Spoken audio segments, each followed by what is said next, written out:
Good evening, good afternoon, and good morning to whoever's watching this. My name's Cabitha. If you don't know me, that's okay. Most people don't. And today is a little different, as in I am sitting on my kitchen floor instead of standing right there. I have a bit of a problem. Not a big problem, just a bit of one. I can't stop saving videos where people on TikTok are like, you should watch this TV show, or you should listen to my brand new song. Did I just make the song of the summer? I can't help but saving it to a collection that I have on TikTok called Media Rex. And the thing is, in order to combat this and make sure that I actually listen to this or I watch the shows or whatever, I go through them regularly and put them on a spreadsheet called the spreadsheet of recommendations. It's incredibly nerdy, but by God is it impressive, at least to me. It has multiple sheets for different things that I've just seen throughout the years on TikTok. Different songs, different movies, different YouTube video essays, even small businesses. I have this big spreadsheet that just categorizes it all. And over the years, I've made dents in a lot of these sheets, you know?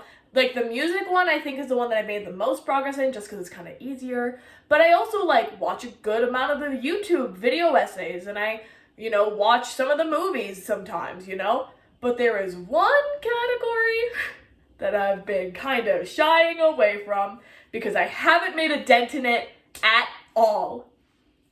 And that's my book category.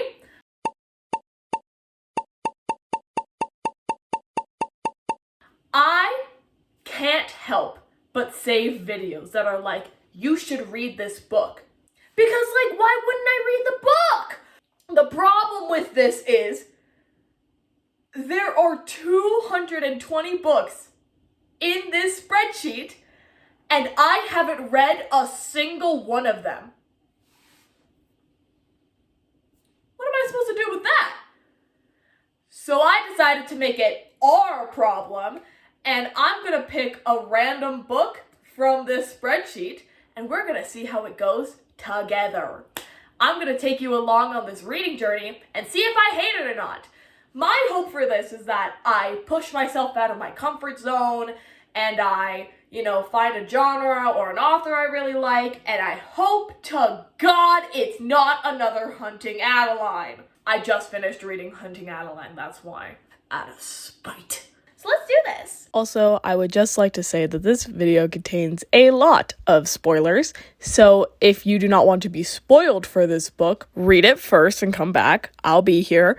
But if at any point that you hear me talk about the plot or you hear me talk about my feelings towards it, you want to read this book, pause the video, buy the book, read it. This video will be here for you when you come back. Okay? Awesome. So I have this wheel picked up of all 220. It says 221, but I don't count the header. All 220 books. And let's just see how it goes. I'm very nervous. I don't know what this is gonna entail. And we have book number 142. I feel like one of those raffle auctioneers that's ticket number 142, can you please make your way to the stage so you can collect your prize? And book 142 is oh my God, that's me. All right, let's remove that choice and go to the spreadsheet. What is 142? The 142nd book in this spreadsheet is The Very Secret Society of Irregular Witches by Sangu Mandana. And it was recommended by Bumblebeezus on TikTok. I will look it up and order it, and I will see you whenever I update y'all. Something came in the mail. It's been a couple days. I finally got my book in the mail. Let's open it together. Also, I'm seeing my friend in T-minus 10 minutes max, so I'm not gonna be reading it right now. However, I might bring it with me. We'll see. Anyone that knows me in real life knows that I hate packaging. I always struggle really hard with packaging. I have scissors, but I'm not determined to use them for some reason. So this is going to be more painful for it. Whenever it comes to packages, I am somehow like a 10-year-old child who can't open them. On Thrift Books, it said that it was missing its dust cover, but this is a paperback book, so I don't know what that means. Oh! Oh, we do get a cover! It's different from the cover I've been seeing online, but it's pretty cute. Ooh, I could probably actually fit this in my bag. This is my bag. I think it's very fitting that I have the book about witches in my book of spells bag. Hear me out. There's already 2 books in here, so I don't know if I can fit a third, especially one that's kind of hefty. But we can try. Yeah, I don't have a lot of faith that it'll close. Look, there's 3 books in here now. I was hoping it was gonna fit, so I'm not gonna be bringing it with me because it obviously didn't fit in my bag. I also don't want to miss any major updates, so I will be reading this as I get home. This is a really cute cover though. I was expecting no cover. I'm really excited. I'll be reading this as soon as I get home, but I think I need to go because I think my friend might be here. Hi. So I didn't read as soon as I got home. In fact, it's almost a month later and I barely read last night. What can I say? Procrastination efforts die hard. I see why people compare this to TJ Klune in the sense of like someone finding community in a magical but secluded area. It very much is reminiscent of House in the Cerulean Sea. I think comparison is actually one of the greatest compliments because that means that people are talking about your works. Is something that I learned from like one of my college professors when I was in college, because now I'm not. Let me give you a basic plot rundown. Mika Moon is a witch who is very isolated and very secluded in London. She meets up with the witches like once every 3 months in random locations, and they're very secretive. So she titles their group, even though it's an unofficial title, the Very Secret Society of Irregular Witches. Whoa, roll credits. She posts like witchy content online, and people in the group are like, oh, well, you know, like, don't do that. You're gonna alert people that witches are real. And she's like, no one's gonna believe I'm an actual witch. And then people do. There are people in this book who find out that she's a witch, but they need a witch because they are taking care of these 3 young witches who are all orphaned and adopted by the same woman named Lillian Nowhere. Lillian Nowhere is the owner of the Nowhere House, right? So the adults of the Nowhere House are like, well, someone needs to teach these kids how to do magic because they're being unpredictable and we need help. So they contact Mika online and are like, please help us. Now, not every adult in the house is in the same agreement. And the main one who disagrees is this cranky, prickly, grumpy, even librarian named Jamie. I originally read this as Jaime, but then I realized we were in Britain and it's Jamie. I hate Uncle Jamie. No one needs my Love Actually references. We're talking about this. He's not keen on the idea, but he gets outvoted. She comes to help. She goes to Nowhere House. She agrees to the job offer, and she's like, okay, well, I'm moving in this week. No backup plan, mind you. Mika Moon doesn't need backup plans. She's cooler than that. No, I'm being serious. She moves out of like apartments after like 6 months of being there. And it's because Girly has abandonment issues, but that's gonna come up later. But let's just say the abandonment issues in Mika Moon are strong. She packs up her stuff, moves in, and starts teaching the kids magic, okay? Here's the thing. The kids are like from different countries and all that jazz, and they all have like weird names. Lillian Nowhere is nowhere, haha, to be seen. She's an archaeologist, so she's constantly out doing archaeology things. And so she named all the kids after important archaeological discoveries. Let me tell you what these kids' names are. We have Rosetta, which Rosetta Stone, cute name. I bet that there's actual kids named Rosetta. Fine. The youngest, Altamira.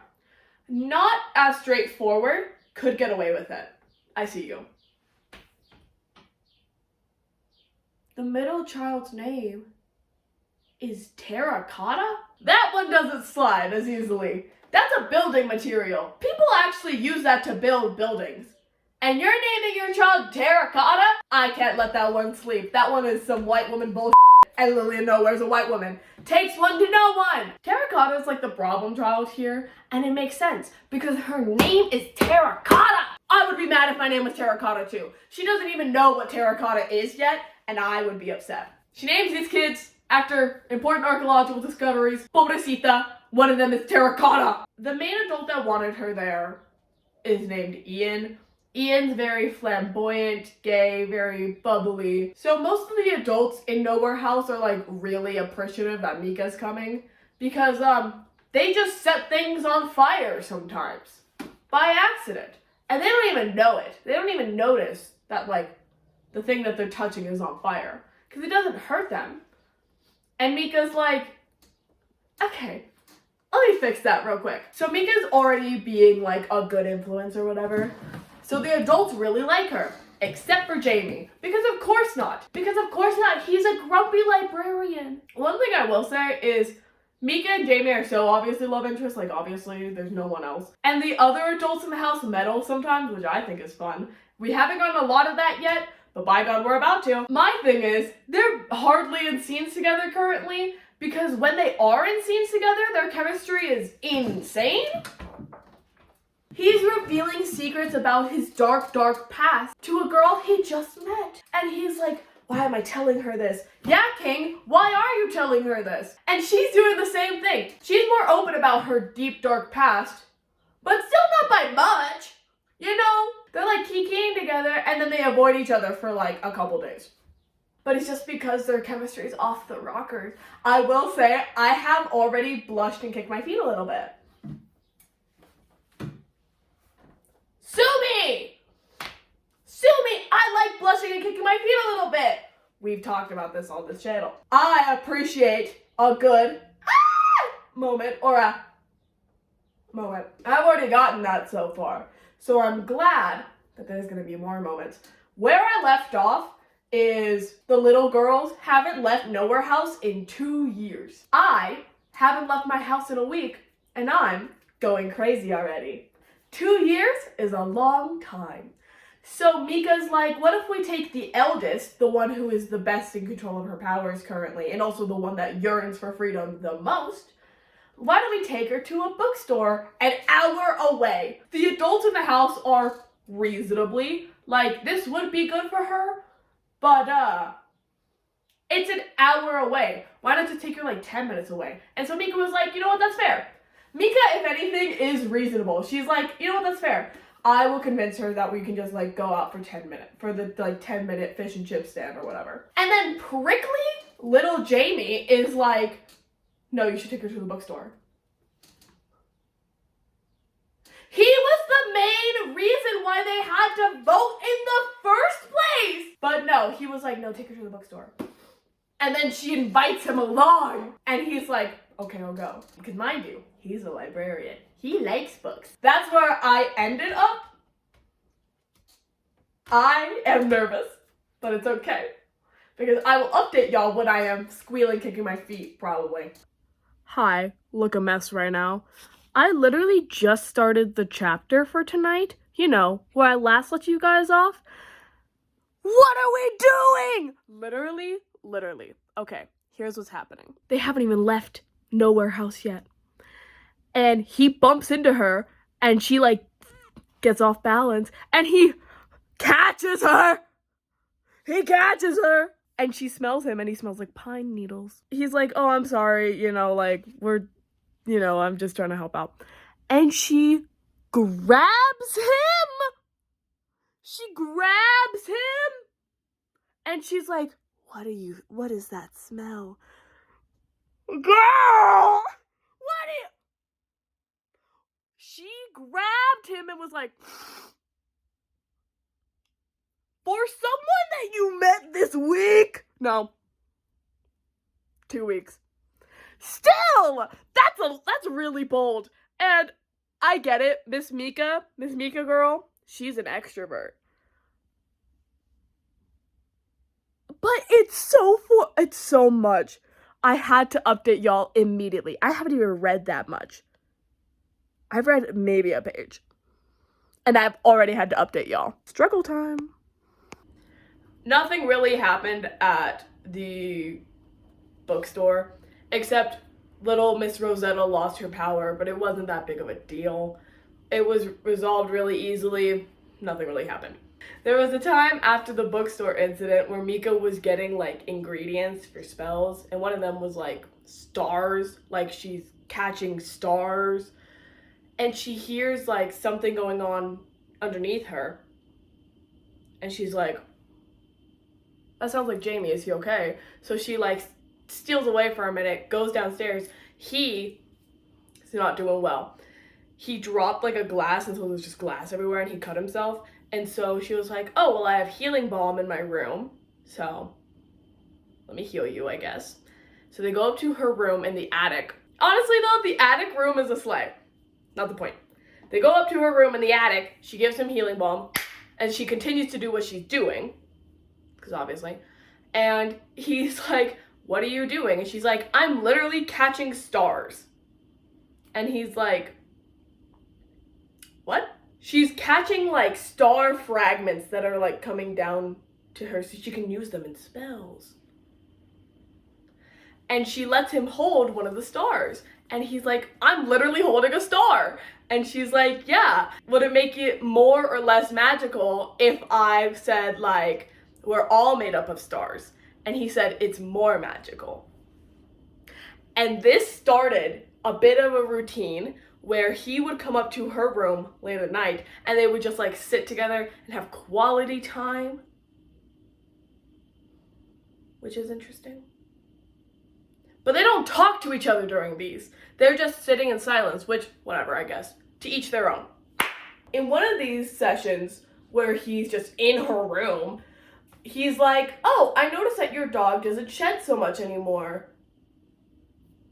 Anything you want to say about that? She was like, well, yeah, like I used to not clean it as much, but like, here we are. Now I just like magic it away, you know? And he's like, why are you doing it now if you didn't do it before? And she was like, well, it bothers you, right?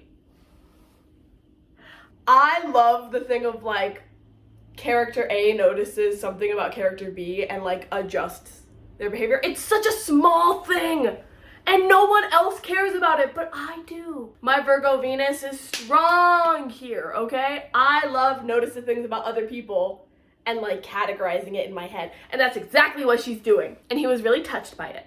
Couple days passed. We are now at one of Mika's magic lessons with the girls. Terracotta is there, because Terracotta shows up to maybe a third of them. And Terracotta is like really determined to levitate for some reason. And Mika's telling her like, no, because levitating is something that, you know, can be very dangerous, especially when you're outdoors. You know, like if you don't know how to control something, it can be really, really bad. And she finally snaps on the kid and she's like, no, stop asking.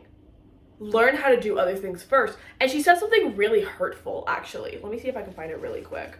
No, I've told you before, you're too young to learn how to safely levitate, especially outdoors, so stop asking. Maybe your next tutor, God help her, can have that dubious pleasure in a few years. This is really hurtful because one, Terracotta doesn't trust Mika already, and two, Mika knows what it's like to have a revolving door of adults coming into your life and then leave again.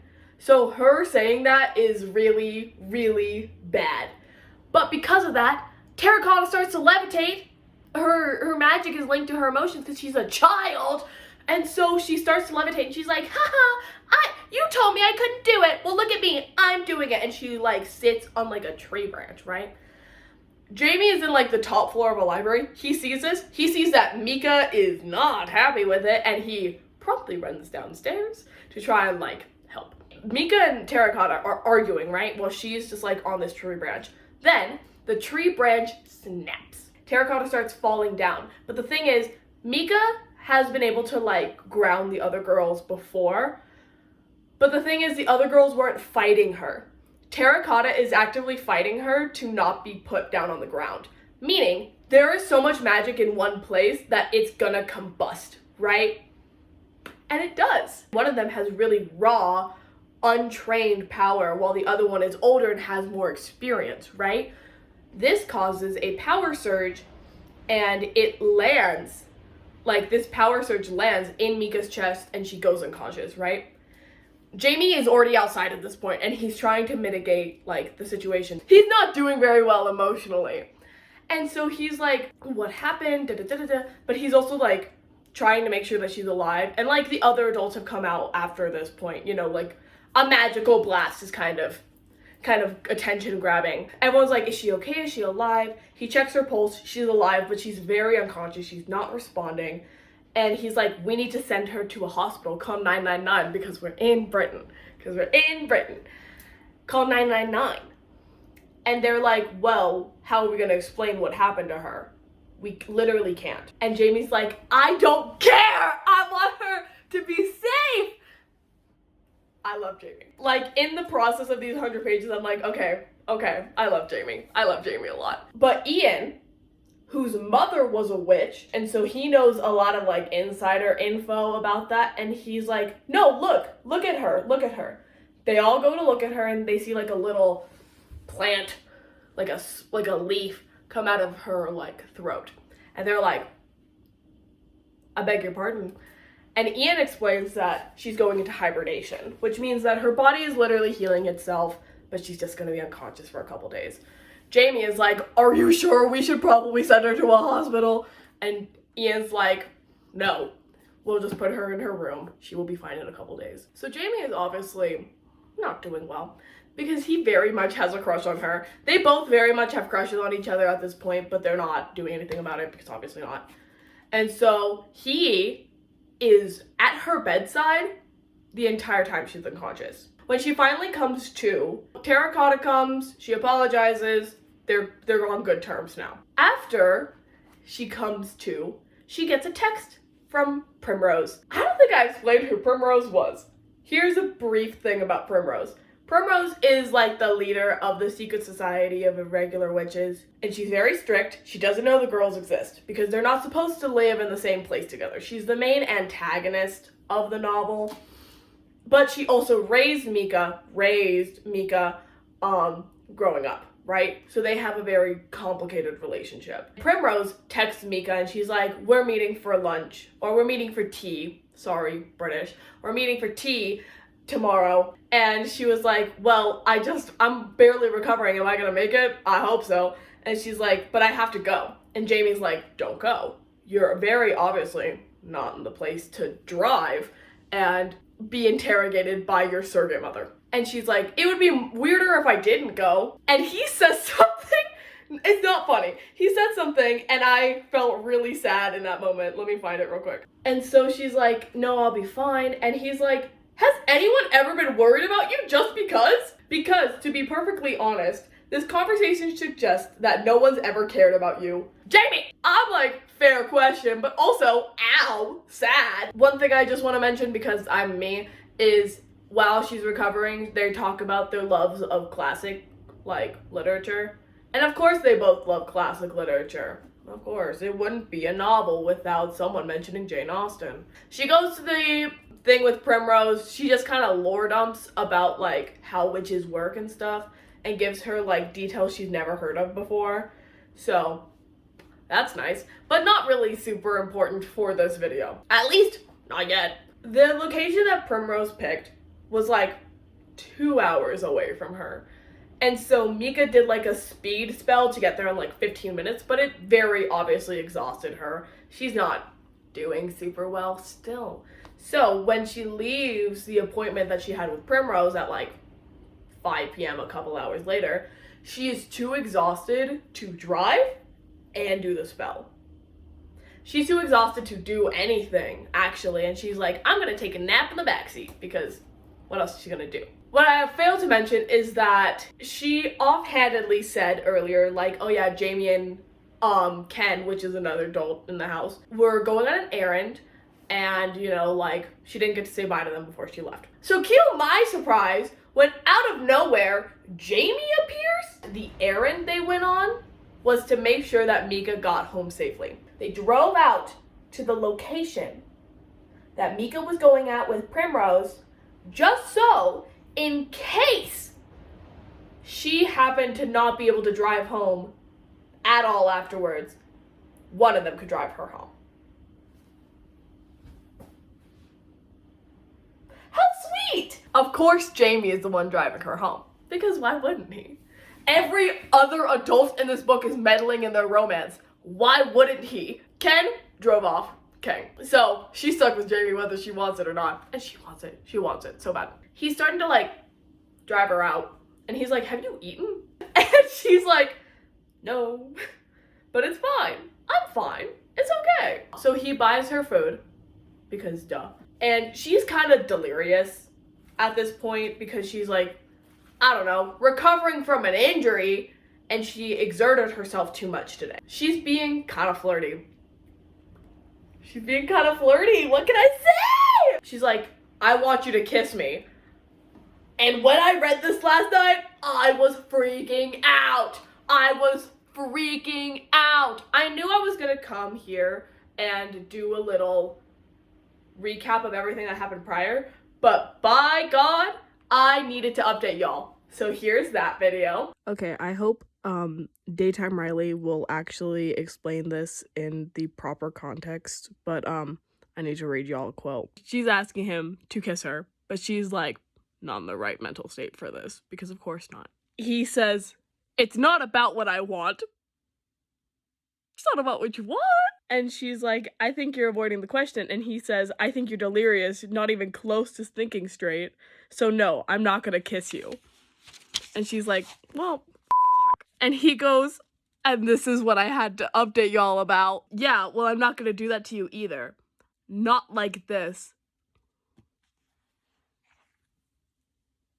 Not like this? What? What do you mean not like this? Not like this? Oh, God! Before she goes off into her slumber, she's like, I like it when you're stern, and then she falls asleep for majority of the drive back home. We get the cruelest 4 pages here. I'm gonna read you these cruel lines from Sangu Mandana. I like you when you're stern. Jamie cut an incredulous look at Mika's sleeping face. What the f*** was he supposed to do with that? Do you maybe not want to kiss me? He almost laughed when she'd said it. A dark and mirthless laugh. If she only knew. If she only knew?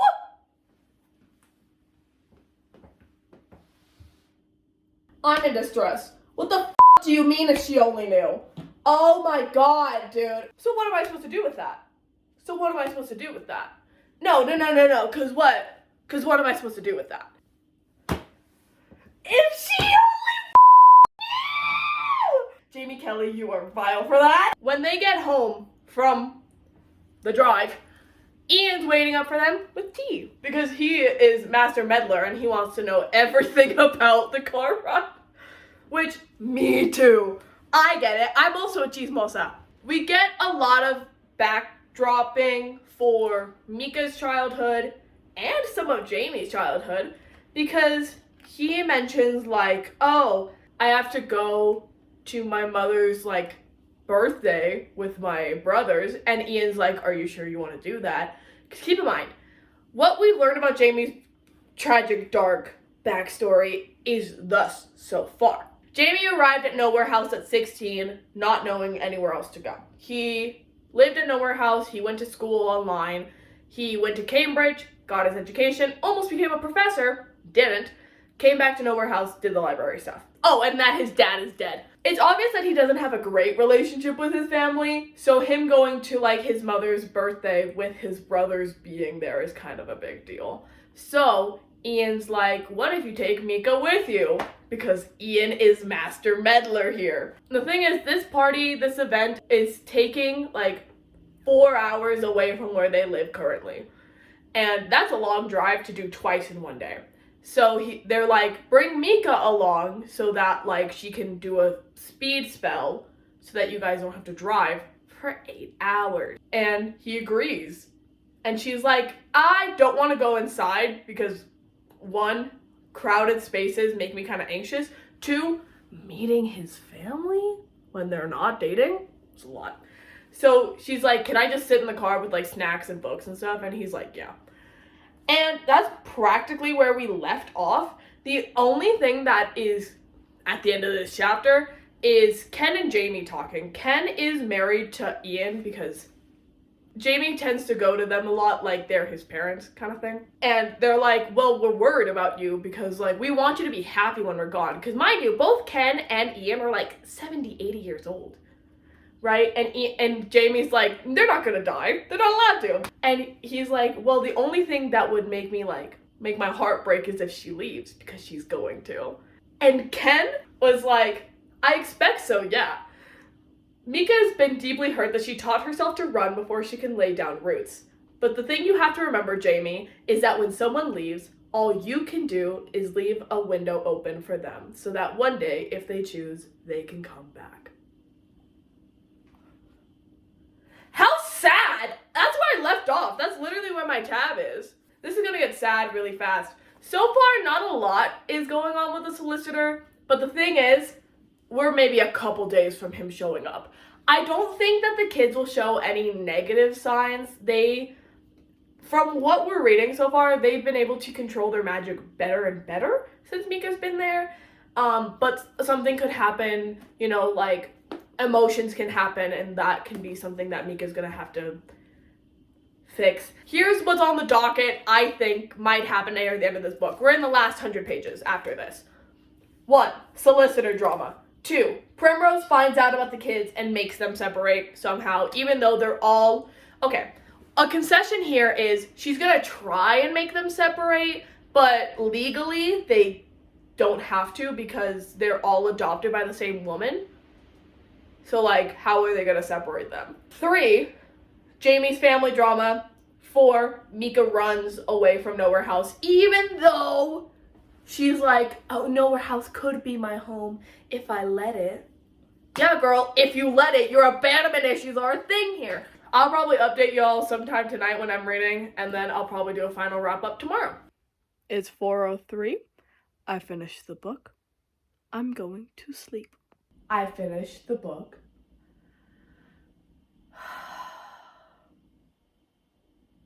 Let me give you some updates.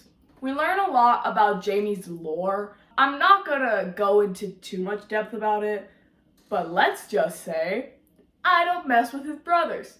The only thing that he really got from this excursion with his family is closure, basically, and also his dad's journals, which he really wanted. As Jamie and Mika are on their way back home to Nowhere House, he pulls aside to the side of the road and lets her forage for things that she can't get at Nowhere House, things like chestnuts and like other witchy materials. And they kiss in the woods! I was freaking out last night, as I should be. They get back to Nowhere House, and then he immediately starts pulling away again.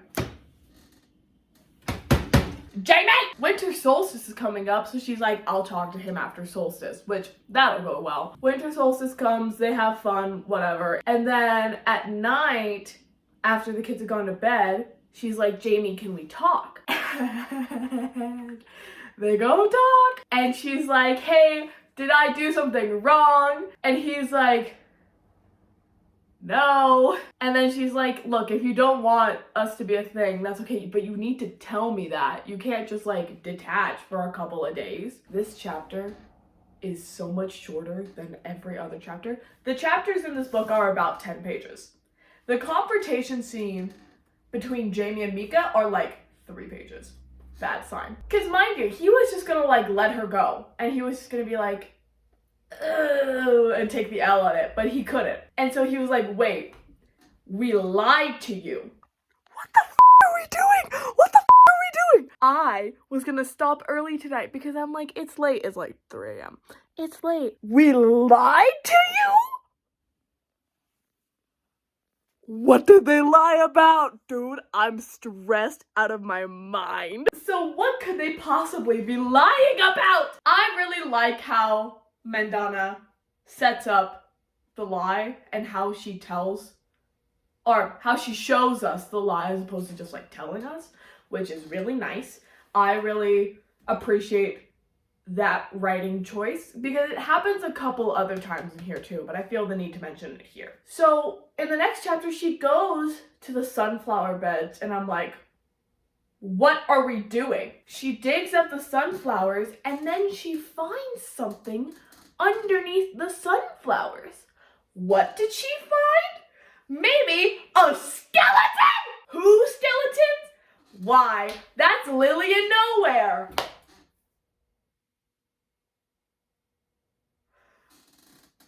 Lily in Nowhere? What do you mean? She's under the flower beds and has been this whole time. Mind you, at the beginning of the story, they told Mika that she was in South America and she's been under the flower beds this whole time. Now, why is she dead and under the flower beds? Oh well. Turns out that in her will, she left guardianship of the girls to her sister Peony, who is also a witch. She wanted the girls to be raised by a witch and not with the adults of the Nowhere house. The thing is, the adults of the Nowhere house knew that the second that someone else got their hands on them, they'd probably be separated. And also, like, they've been raising these kids for like 8 years at this point. So they're protecting their family. And Mika's like, I get that. Why didn't you tell me that? Jamie was like, to be fair, we haven't told the kids that either. The kids still think she's in South America! They didn't have like a strong relationship with Lillian, don't get me wrong, but they still think that she's alive. She's been dead for 6 months at this point. 6 months! And so, literally, Mika's like, well, why didn't you tell me? And they were like, we haven't told the kids yet, 1. 2, we didn't know if we could trust you. And she's like, but you said that you could trust me. And they said, yeah, but we were nervous that you were going to tell the other witches in her very secret society. And she was so hurt by that. No wonder why earlier in the book they were like, oh yeah, Mika's going to leave. Mika's going to leave when she finds out. And I'm like, no, she's not. Yes, she is. She dips. She immediately leaves. Because why would you stay? Quite earnestly. When you find out that every adult in the Nowhere house has technically been lying to you, I would also dip. Especially because, this is something I haven't mentioned, she has opened up to the adults of the Nowhere house that every time that someone has found out that she's a witch, she has been used, right? So she was used by nannies to give them, like, ATM schemes. That she was used by her ex-boyfriend to, like, do things for him. It was very sad. And I didn't mention it because I didn't think it was necessary. But now, she's like, yo, they knew my history. They knew my history with being used, and they still continue to use me and didn't tell me. So she dips. She goes to her childhood home, which she still has a key for, but she doesn't like being there, obviously. So she's over here like, I hate it here. I hate it here so much. But the thing is, before she left, she told Jamie, I will be back the day the solicitor comes because I owe the girls that much. She's not mad at the girls. She's not even really mad at the fact that they, like, lied to her about Lily in Nowhere's whereabouts. I would be mad about that, but to each their own. And mind you, Lily in Nowhere died because she had like a heart attack. They didn't kill her or anything, but it's still shady. Mika goes back. She takes Cersei with her to her childhood home where Primrose raised her,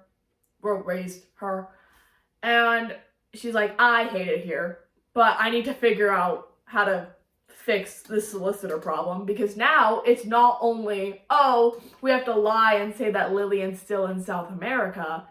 No, it's, we have to prove that Lillian is still alive somehow. And they were hoping that Mika could just glamour herself into Lily in Nowhere. And she's like, I can't do that. That's really hard to do. And so she's trying to figure out other ways for it, but ultimately she's coming up flat. It's kind of hard. And then Christmas Day comes on her door, and she's like, I guess it's one of the neighbors or something trying to share Christmas spirit. I'm not feeling very Christmassy, because obviously not. And who's there besides Jamie? Dude just keeps appearing places. I don't know what to tell you. He just keeps showing up. She's like, how did you find out where I was gonna be? And he's like, I noticed it when you filled out your form for your contract employment. Dude has been obsessed with her since day one. Oh my god. So he shows up to the house. She immediately forgives him. I don't say immediately. She does have some hesitancy. Again, her problem wasn't the fact that they lied to her. The problem was they didn't tell her sooner. She would love to be let in a little quicker to this, instead of like 4 days before the solicitor was supposed to be there. I would have been upset overall. That's just me. He's like begging on his knees for her to forgive him. So they spend the rest of the night at the house, like doing cozy things. And she's like, I'm getting ready for bed. You wanna come? And at this point, I clicked together the pieces and went, oh no, we're getting a smut scene. And that's exactly what happened. We got detailed smut in this book. I typically don't read books that have smut in them, so whenever I do stumble across a book that has smut in it, I go, oh. I'm like an old lady clutching her pearls. I'm like, oh. I'm just not ready for it, ever. I just was caught off guard. I was caught off guard. Sorry. After that, they're on their way to Nowhere House, and we open up the scene from the solicitor's point of view, which I appreciate because of what happens next. We find that the solicitor opens the door to see an animated skeleton because the girls are working together to make the skeleton move, which is horrifying. I didn't realize we were in a horror novel, but here we are. And so by the time that Mika and Jamie are at Nowhere House, the solicitor's already there, locked in a shed, has seen things that are beyond human comprehension, and is pissed.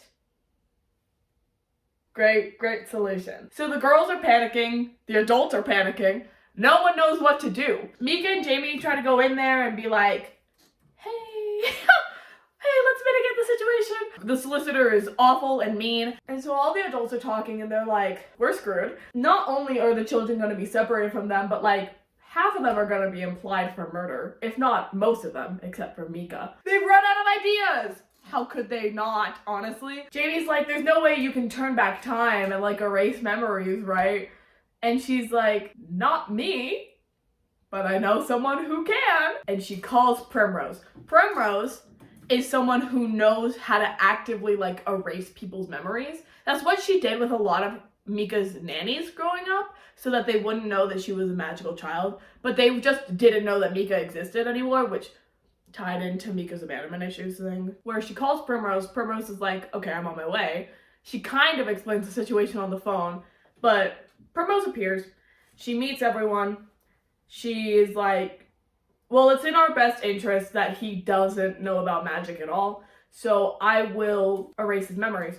But the thing is, while she's meeting everyone is like, Lillian? Because apparently she looks identical to Lillian. She's like, Lillian? I'm not Lillian, my sister was Lily.